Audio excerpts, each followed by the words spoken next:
Praise the lord. Mark సువార్త 2వ అధ్యాయము 2వ వచనము.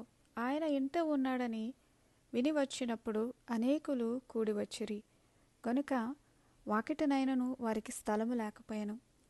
యేసయ్య వారికి వాక్యం బోధించుచుండగా కొందరు పక్షవాయువు గల ఒక మనుష్యుని నలుగురు చేత మోయించుకొని యేసయ్య యొద్దకు తీసుకురావడం జరిగింది.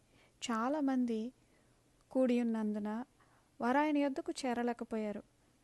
ఆయన ఉన్న చోటికి పైగా ఇంటి కప్పును విప్పి సందు చేసి పక్షవాయువు గల వారిని పరుపుతోనే దించారు.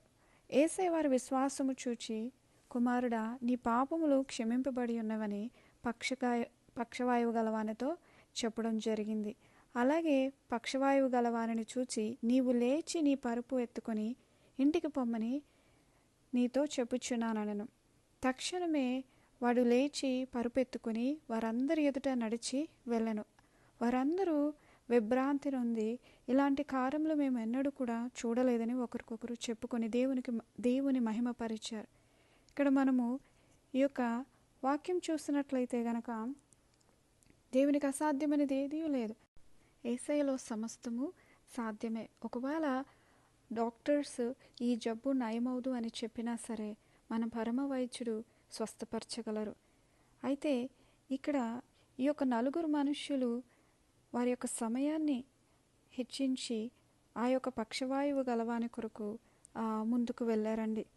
యేసయ్య బిజీగా ఉన్నా సరే పైకప్పు నుంచి ఆ యొక్క పక్షవాయువు గలవాన్ని దించి యేసయ్య పాదముల దగ్గరకు తీసుకురావడం జరిగింది. ఇదిన మనము కూడా మన సహోదరులకి బాగాలేకపోయినా లేకపోతే వారి అవసరతల్లో ఉన్న మనము వారికి సహాయం చేయడానికి ముందుకు వెళ్తున్నామా, లేక బిజీ అని చెప్పి తప్పించుకుంటూ ఉన్నామా? మనము కూడా ఈ నలుగురు మనుషుల వలె సహకారులుగా ఉండాలని, అలాగే యేసయ్య పాదముల దగ్గరకు అనేక మందిని మనం తీసుకురావాలని ప్రార్థిద్దాం. పరిశుద్ధుడా తండ్రి, అయ్యా, మీకు అసాధ్యమైనది ఏదీ లేదు. ఎంతమంది అయితే అనారోగ్యంగా ఉన్నారో వారిని స్వస్థపరచండి నాయన. ఈ నలుగురు మనుషులు ఏ విధంగా వారి సమయాన్ని హెచ్చించి మీ పాదముల దగ్గరికి పక్షవాయువు గలవాన్ని తీసుకొచ్చారు, మేము కూడా అనేక మందిని మీ పాదముల దగ్గరికి తీసుకొచ్చే కృపను మీరు మాకు అనుగ్రహించమని యేసయ్య పరిశుద్ధ నామములో ప్రార్థన అడుగుచున్నాం పరమ తండ్రి. ఆమేన్.